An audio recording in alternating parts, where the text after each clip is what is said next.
Bonjour chers élèves. Donc, pour vous permettre de consolider et de renforcer vos acquis, nous allons consacrer cette séance évidemment à la matière de l'économie et organisation administrative des entreprises, spécialement pour le domaine de la GRH qui est très important, qui est très crucial, c'est la gestion du personnel.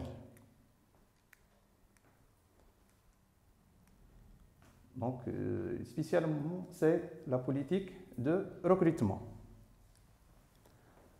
La prestation sera déroulée selon les points suivants. Dans un premier temps, on va vous rappeler la définition, puis les types en mode de recrutement. Ensuite, on va relever les avantages et les limites des modes de recrutement. Et on enchaîne avec le processus de recrutement. Et enfin, on va nous focaliser sur un exemple pratique concernant l'Office national du chemin de fer.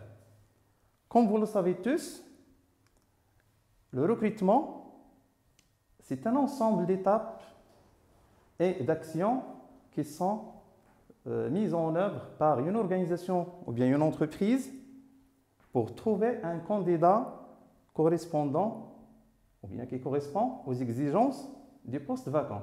Ça veut dire que l'entreprise doit mettre en œuvre ses actions pour choisir le candidat qui convient aux exigences des postes. Pour les modes de recrutement, il se focalise sur le recrutement interne.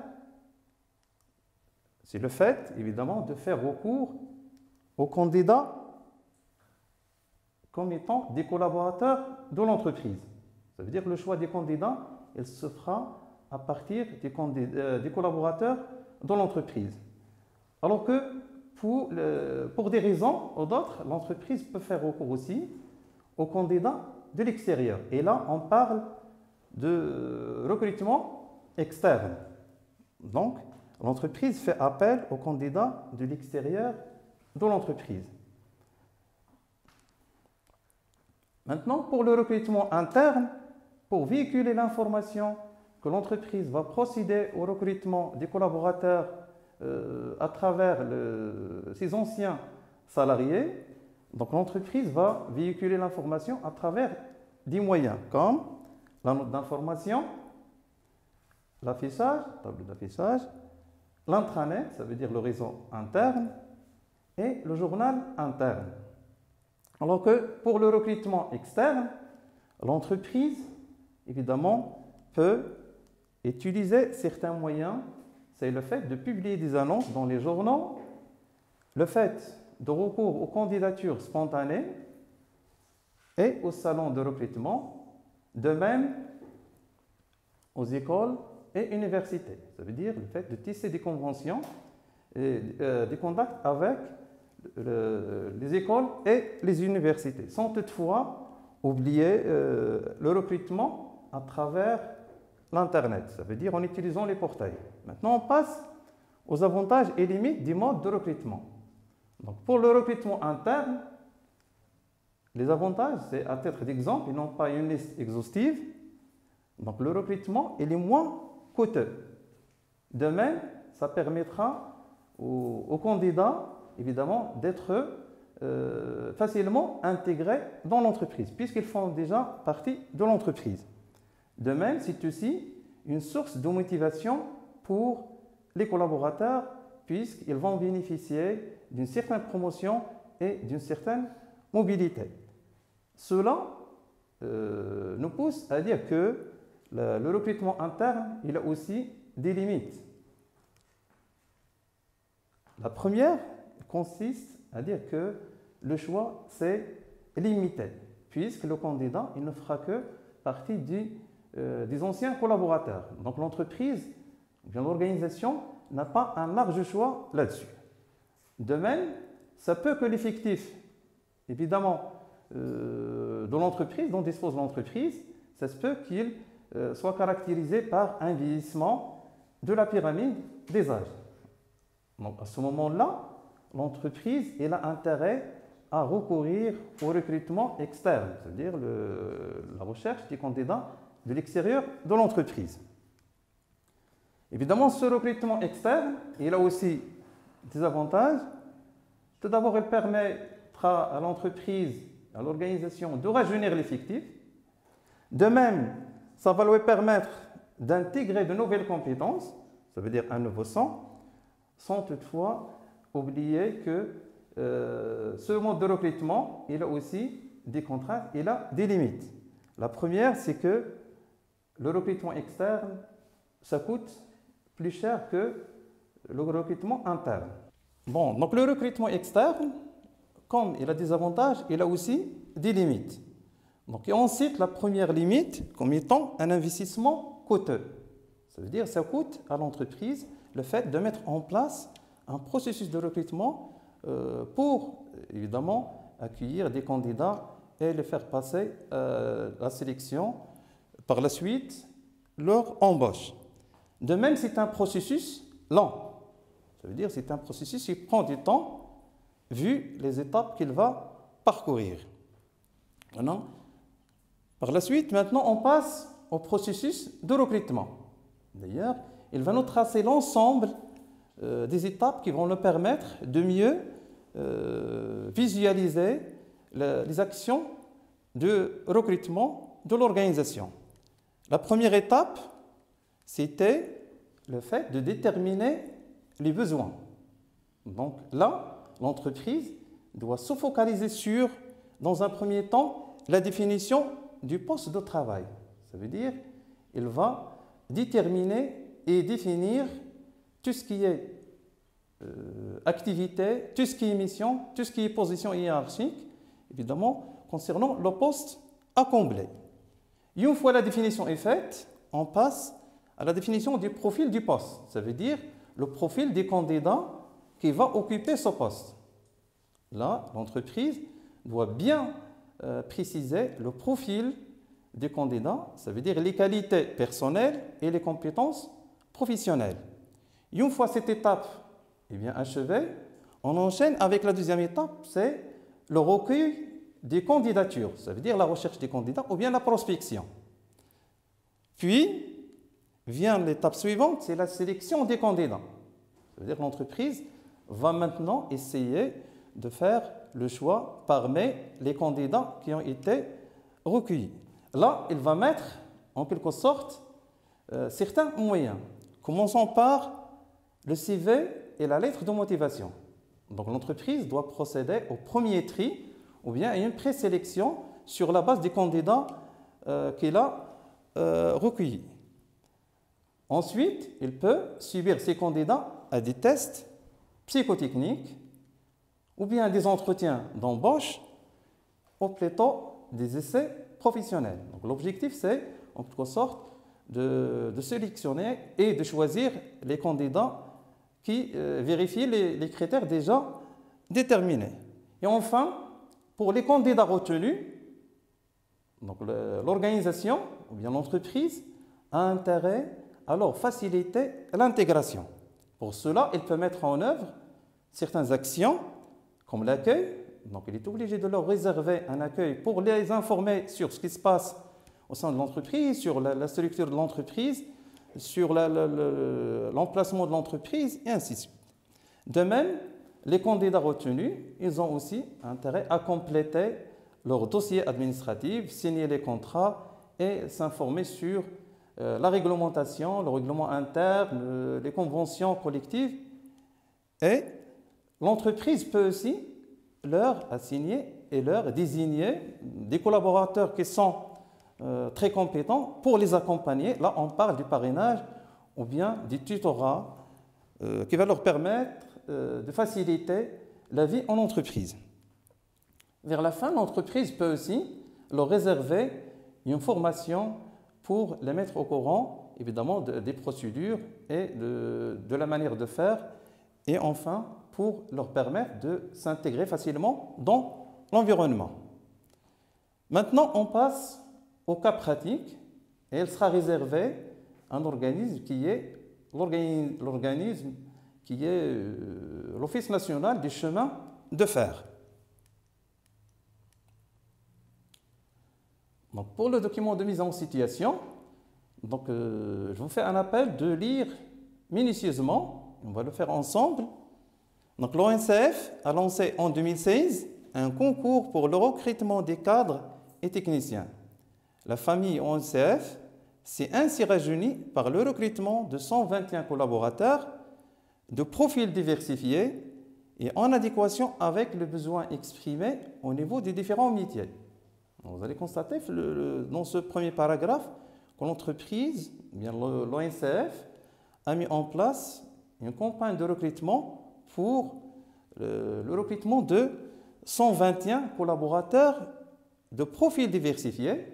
Comme ça va lui permettre de se rajeunir, en même temps d'avoir de nouvelles compétences qui seront en adéquation avec les besoins qui ont été déjà exprimés par les services.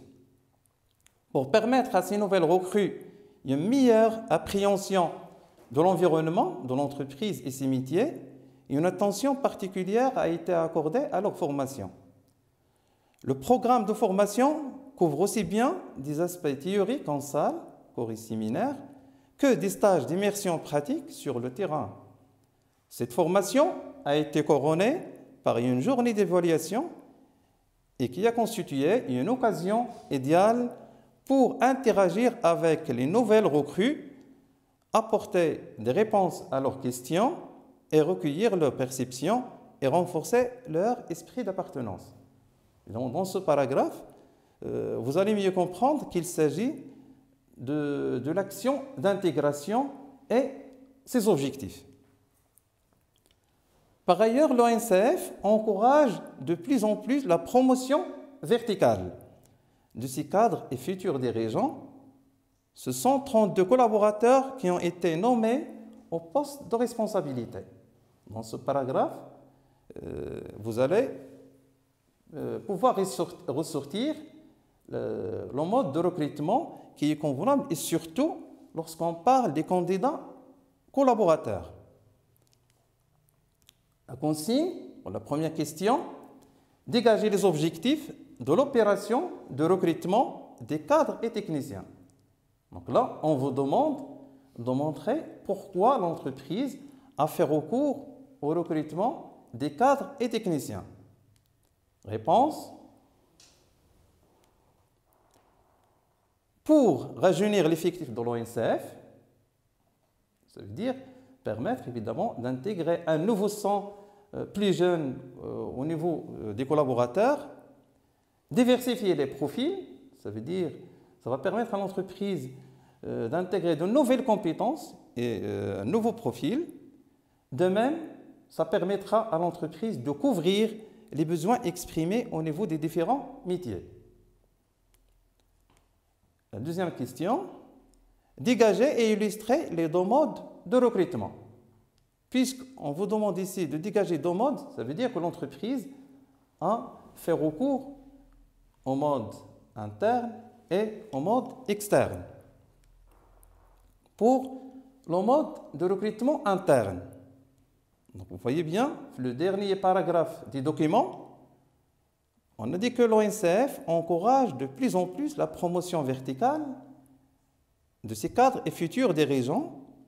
Comme illustration, 32 candidats collaborateurs qui ont été nommés au poste de responsabilité. Ça veut dire certains des collaborateurs de l'entreprise vont bénéficier d'une promotion ou bien d'une mobilité vers des postes de responsabilité. Alors que l'entreprise, l'office, il a fait recours aussi au recrutement externe à travers le rajeunissement en recrutant 121 collaborateurs. La troisième question, classer les actions suivantes du processus de recrutement de l'ONCF. Là, je vais vous soumettre certaines actions, mais qui sont désordonnées et qui traduisent le processus de recrutement de l'ONCF. Et c'est à vous de procéder au classement de ces actions. La première action, les entretiens et tests de personnalité auprès du cabinet conseil. Ça veut dire que l'ONCF a fait recours à un cabinet conseil pour mettre en place l'action de recrutement. Donc là, les candidats vont passer des entretiens et des tests de personnalité auprès de ce cabinet conseil. La deuxième action, formulation de la demande au cabinet conseil conformément aux besoins arrêtés. Si vous vous rappelez bien, au niveau du processus de recrutement, nous avons dit que la première étape, c'était la détermination des besoins. Donc, après avoir étudié le besoin et l'évolution de l'effectif dans l'entreprise, donc il doit dénombrer en quelque sorte de combien de collaborateurs il aura besoin. Là, une fois il arrête évidemment son nombre, il doit formuler la demande au cabinet conseil conformément à ses besoins.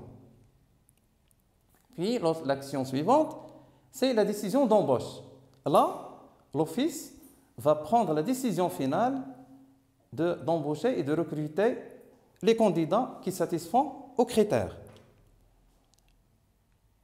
L'action suivante, la présélection des candidatures parmi les postulants sur la base des critères précis. Ça veut dire, une fois l'office, évidemment, publie son annonce, elle va recueillir des candidats. Là, ils sont obligés de faire, ou bien de procéder à un premier tri, ou bien à une présélection sur la base des critères qui ont été déjà définis. L'action suivante, test, examen d'aptitude psychotechnique et visite médicale pour les candidats retenus.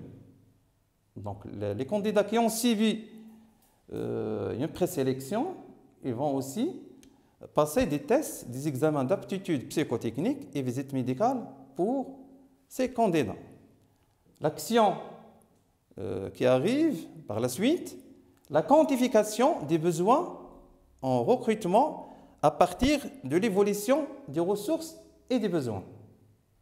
Donc, nous avons dit que l'entreprise, une fois, il doit quand même recruter, il a intérêt à bien définir le poste et quantifier le nombre de collaborateurs dont il a besoin.